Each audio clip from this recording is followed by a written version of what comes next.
Ask मुफ्ती तारिक मसूद। अहमद सिराज, मैं एक ऐसे ऑफिस में काम करता हूँ जो बैंक के लिए प्रॉपर्टी वैल्यूएशन का काम करते हैं। बैंक इनकी बताई हुई प्रॉपर्टी वैल्यूएशन पे सूदी कर्ज फराहम करती है। ऐसे ऑफिस में काम करना जायज़ है या नहीं? मेरा तो यही ख्याल है कि ये बराह रास्त ताउन ही है एक तरह का, क्योंकि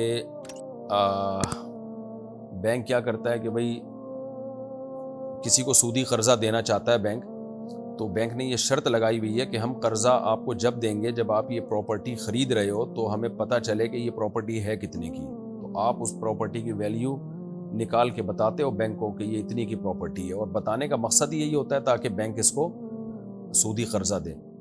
तो मेरी राय में ये काम ठीक नहीं है, लेकिन फिर भी आप किसी करीबी बड़े दारुल इफ्ता से, जामिअतुर रशीद से या दारुल उलूम कोरंगी से आप तहरीरी फतवा ले लें तो ज़्यादा अच्छा है। मेरे पास अगर भेज दें तहरीरी फतवा तो भी ठीक है। हमारा एड्रेस है Mufti Tariq Masood, block ST 10 sector 10 north Karachi, Al Falahia मस्जिद। यहाँ भेज दें, क्योंकि रिटर्न में जब कोई सवाल आता है तो उस पर प्रॉपर वे में तहकीक करना आसान हो जाता है मेरे लिए। तो रिटर्न में जब कोई सवाल आता है ना, तो रिटर्न में जवाब लिखने में इंसान का मयार बहुत ऊंचा होता है। तो उसमें मैं भी मैं भी इस पर इंशाअल्लाह गौर कर लूँगा। सरे दस्त आप फौरी तौर पे फतवा लेना चाहें तो दारुल उलूम कोरंगी या जामिअतुर रशीद या और किसी ऐसे दीनी इदारे में आप भेज सकते हैं।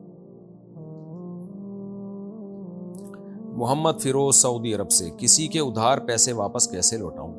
मैं 4 साल से उन्हें ढूंढ रहा हूं, लेकिन इनका पता वगैरह कुछ भी मेरे पास नहीं है।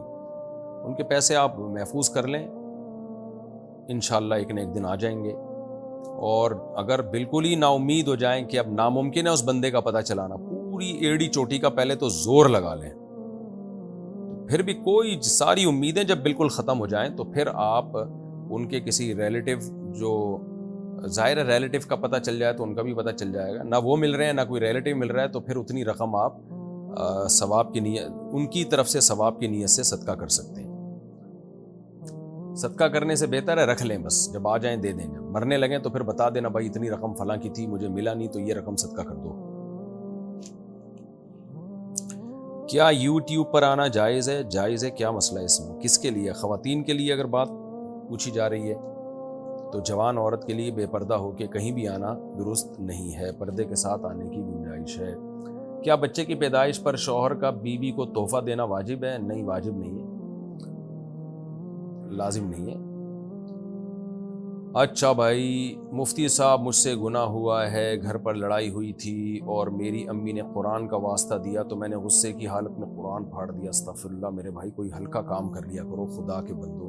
तो सवाल पढ़ते हुए भी आदमी कप कपाने लगता है। मुझे बताइए मैं क्या करूं? आप ईमान की तजदीद भी करें और खूब गिड़गिड़ा के अल्लाह से तौबा इस्तिग़फ़ार करें, कलमा भी दोबारा पढ़ें, और अगर आप शादीशुदा हैं तो निकाह की तजदीद भी करें। आप नए महर के साथ ज़ौजा से दोबारा निकाह भी करें और तौबा करें अल्लाह ताला से। अल्लाह ताला माफ़ करने वाला है। फिरोज शेख, सऊदी अरब से, बीवी से इजहार मोहब्बत किस तरह करें? मैं कोई भाई आपको, अल्लाह आपको नेक साले तौफीक अता फरमाए। मैं सऊदी अरब में रहता हूँ, फ़ोन पर हाल चाल तो पूछ लेता हूँ, लेकिन मोहब्बत का इजहार नहीं कर पाता। नबी करीम सल्लल्लाहु अलैहि वसल्लम का बीवी से इजहार मोहब्बत का कोई तरीका बता दें। देखें, मोहब्बत का इजहार करना चाहिए, लेकिन हर एक के इजहार का तरीका दूसरे से मुख्तलिफ होता है। कुछ लोग गिफ्ट दे के इजहार कर लेते हैं, कुछ ज़बान के डायलॉग होते हैं। अच्छा, ख़वातीन जो है ना, मुँह के फ़ायर को ज़्यादा वैल्यू देती हैं। शौहर अगर मुँह से डायलॉग निकालता है, आई लव यू, मैं तुमसे मोहब्बत करता हूँ, इससे ऐसे मियाँओं से ज़्यादा इंस्पायर होती हैं।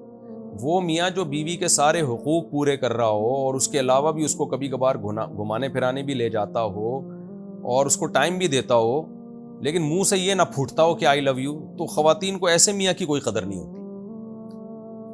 तो ये अजीब किस हिसाब किताब है भाई? जो मोहब्बत को दलील से साबित कर रहा है अपने अमल से, वो तो ज़्यादा मोहब्बत कर रहा है, और जो मुंह से बोल रहा है और अपने हुकूक पूरे नहीं कर रहा, उसको ज़्यादा वैल्यू दे रही है। क्योंकि जज्बाती होती हैं ना, दिल नरम होता है औरतों का, तो बातों में जल्दी आ जाती हैं। तो इसलिए मैं ख़वातीन से भी कहूँगा कि आपका मियाँ अगर आपके बेसिक हुकूक पूरे कर रहा है और मुनासिब टाइम भी आपको देता है, कभी कभार आउटिंग पे भी लेके निकल जाता है और कुछ जेब खर्ची भी दे रहा है आपको, तो अब इसको आई लव यू कहने की ज़रूरत है नहीं। یہ آپ سے محبت کر رہا ہے، اور اگر وہ آئی لو یو پہ ٹرخا کے رکھا ہوا ہے، اس نے بیسک حقوق پورے نہیں کر رہا، تو وہ آئی لوز یو سے کچھ نہیں ہوتا پھر۔ بہرحال بیوی سے محبت کا اظہار آئی لو یو کے ذریعے یا کسی بھی طریقے سے کرنا چاہیے۔ نبی صلی اللہ علیہ وسلم امی عائشہ، حضرت عائشہ رضی اللہ تعالیٰ عنہ جو ہماری ماں ہیں، ان سے کیسے محبت کا اظہار کرتے تھے۔ حضرت عائشہ فرماتی ہیں میں برتن میں جس جگہ منہ لگا کے پانی پیتی تو آپ صلی اللہ علیہ وسلم برتن گھماتے، اسی جگہ اپنے ہونٹ مبارک رکھتے اور پھر اس سے پانی پیتے۔ یہ بھی محبت کے اظہار کا ایک طریقہ ہے۔ تو وہ آپ بہتر جانتے ہیں آپ اپنی بیگم سے کیسے محبت کا اظہار کریں۔ اس میں ہر عورت کی مزاج مختلف، ہر آدمی کا مزاج مختلف، اور ہر سوسائٹی کا کلچر دوسری سوسائٹی سے الگ ہوتا ہے۔ تو یہ کلچر والی چیزیں، اس میں شریعت نے کوئی ہمیں خاص محبت کے اظہار کا طریقہ نہیں بتایا، آپ جیسے بہتر سمجھتے ہیں۔ منہ سے پھوٹ دیں مجھے آپ سے محبت ہے، اس میں کیا جا رہا ہے؟ آپ کہنے فون پہ گھنٹوں گھنٹوں بات ہوتی ہے، ایک دفعہ بول دیں کہ میں بھی آپ سے محبت کرتا ہوں، آپ کا فون نہیں آتا تو میں بے چین ہو جاتا ہوں، یہ بول دیا کریں۔ آپ ہوتے نہیں ہوں گے لیکن ویسے بول دیا کریں کہ ہو جاتا ہوں، لیکن بہرحال ہوتے ہوں گے جبھی تو آپ پوچھ رہے ہیں کہ محبت کے اظہار کا طریقہ ہے۔ محمد آصف مراد آباد سے پوچھتے ہیں اگر گھر میں نیم کا پیڑ ہو تو کیا اسے کاٹ سکتے ہیں؟ ہمارے چچا کے گھر میں ایک نیم کا درخت ہے، اب لوگ انہیں ڈرا رہے ہیں کہ پیڑ مت کٹوانا، جبکہ وہ گھر میں لٹک رہا ہے اور گھر بنانے میں مشکل ہو رہی ہے، اس معاملے میں رہنمائی فرمائیں۔ گھر میں لٹک رہا ہے، گھر بنانے میں مشکل ہو رہی ہے تو کاٹ سکتے ہیں میرے بھائی۔ تو ویسے درخت کاٹنا اچھا کام نہیں ہے شریعت کی نظر میں، درخت ایک برکت کا ذریعہ ہے، لیکن اگر وہ تکلیف کا ذریعہ بن رہا ہے تو کاٹ سکتے ہیں۔ اور گھر کے اندر ہے اور آپ نے کنسٹرکشن کا کام کرنا ہے، بڑھانا ہے، کوئی کمرہ ومرہ بنانا ہے، تو پھر تو ویسے بھی کوئی حرج نہیں ہے۔